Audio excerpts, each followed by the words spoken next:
flood my mind of my childhood days once more. The oldest of 6 children, raised incredibly poor. When I was 3 years old, Daddy worked hard for us all. But one day he fell 60 feet down a rock ravine wall. 9 months away in the hospital took its toll on him. His mind gone forever. Life would never be the same again. The provider for the family, disabled now you see. The days ahead were hard, forced to accept reality.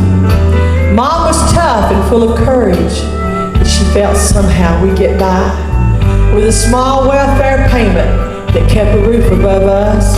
She did washing and ironing for $2 a week to survive. Hand-me-downs were the clothes we wore. Shoes were a luxury upon our feet. The nights got cold till our breath would freeze on the covers and the sheets. As the cupboards grew bare and the torturous hunger we'd feel, Mama would love us up. She'd say, babies, go to sleep now, for I cannot take you crying for another bite to eat. You see, her greatest fear was someone knowing our desperate circumstance and the fear that the kids would be taken. She just could not live with that. Secretly, she longed for better days ahead. Though the storms of life were raging, we knew that the sun would shine again. You see, I had an aunt to share with me, King Jesus above.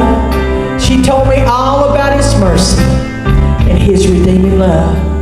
I'd always wondered, God, are you for real? So one day I asked Him for a bike.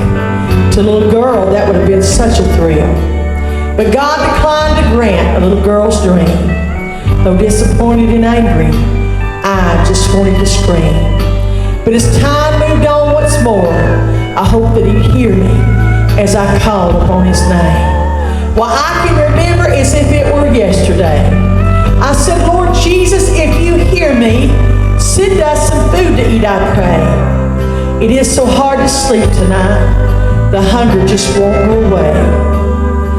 Suddenly a knock was heard upon our door. Standing in the shadows was a pearly white-haired old woman.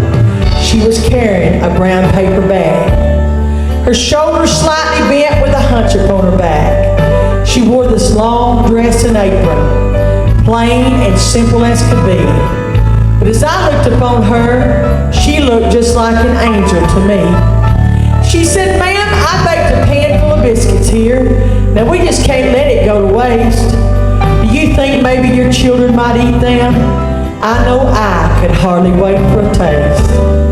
As I listened to Mother thanking her, my thoughts drew back to that humble prayer that I'd prayed that night.